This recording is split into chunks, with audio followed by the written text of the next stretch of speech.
Hello and welcome. Today we're jumping into a really fascinating idea.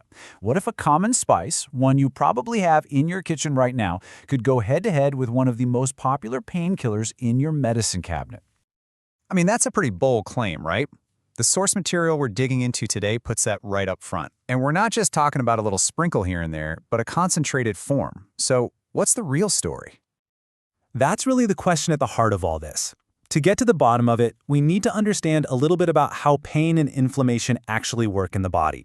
But don't worry, we're going to keep the complicated science super simple. Okay, let's break it down. Just imagine your body's inflammation system has 4 main control dials, kind of like on a soundboard. When these dials get cranked up, you feel pain. Turn them down, you get relief. Let's meet these 4 dials. So first up, we've got dial number 1. Let's call it the pain factory. This is your body's first responder. You twist your ankle, you get a headache, boom. This is the pathway that immediately starts churning out those pain signals. It's the most obvious one. Next, we have dial 2, the master switch. And you guys, this one is a huge deal. Think of it like the main circuit breaker in your house. When this thing flips on, it doesn't just turn on one little light. Nope, it can activate hundreds of different genes that crank up inflammation all over your body. This is a massive player in long-term chronic inflammation. Then there's dial 3, the megaphone. This one's a little sneaky. It doesn't really start the pain itself, but it takes an existing pain signal and just blasts it. It amplifies it, keeping that inflammatory response going and going and going. It's why some aches and pains just seem to stick around forever. And finally, we have dial 4, the backup alarm. This is like a secondary system. It can keep screaming inflammation long after the main problem has been dealt with. It's especially important in things like asthma, where the response itself is the real issue. So now we've met our 4 dials: the pain factory, the master switch, the megaphone, and that pesky backup alarm. Now let's see how common painkillers and turmeric actually interact with them. This is where it gets really interesting. All right, so take ibuprofen or aspirin. They are fantastic at one thing. They run over and they switch off dial number 1, the pain factory. They shut down that main alarm really well. But here's the catch.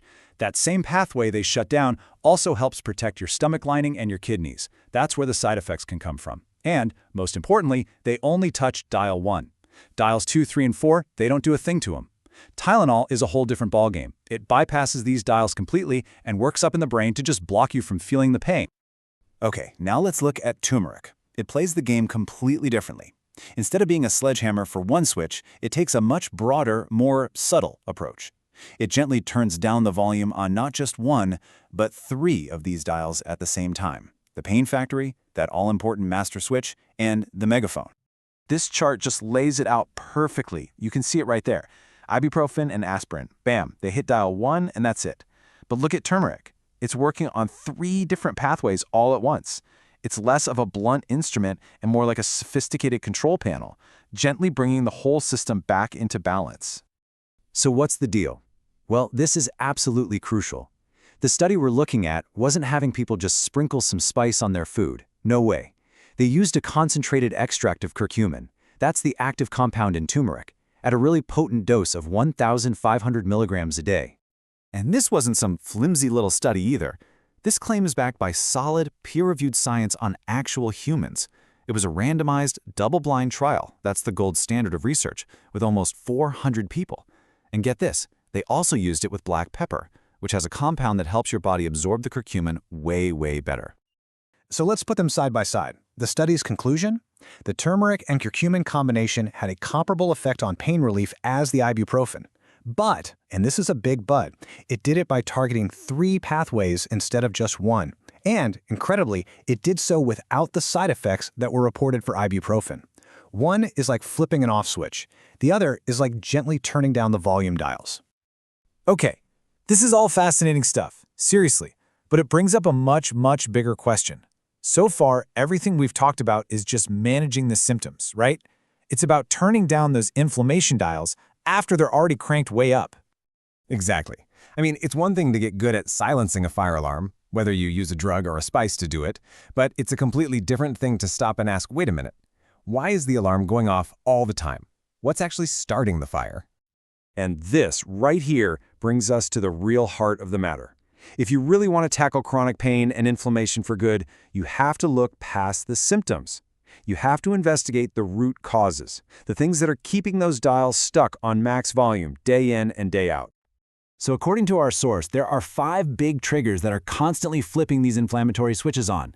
You've got insulin resistance, often from diets high in sugar and carbs. You've got mitochondrial damage from things like junk food and just not moving our bodies enough. Then there's leaky gut, where processed foods can damage our gut lining, letting inflammatory stuff into our bloodstream. Number 4 is chronic oxidative stress from toxins, smoking, you name it. And finally, even things like chronic infections or high stress can wake up old viruses in your system, keeping those alarm bells ringing nonstop. These are the real fires. But here's the good news. You can do something about these triggers. The source lays out a really powerful 3-step game plan. First, fix what you're eating. Think whole foods, lower carbs. Second, fix when you're eating by using tools like intermittent fasting to give your body a much-needed break. And third, make sure you're getting the right nutrients to fight inflammation at its source. And what are those key building blocks? Well, it turns out that being low in vitamin D, magnesium, zinc, and omega-3 fatty acids is strongly linked to higher inflammation.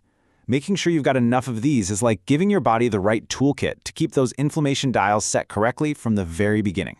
Which really brings us to our final thought. Whether you reach for a pill or a spice, they are both really just ways of silencing the alarm. And the deeper question this leaves us with is this: should our goal be to find better and better ways to silence that alarm?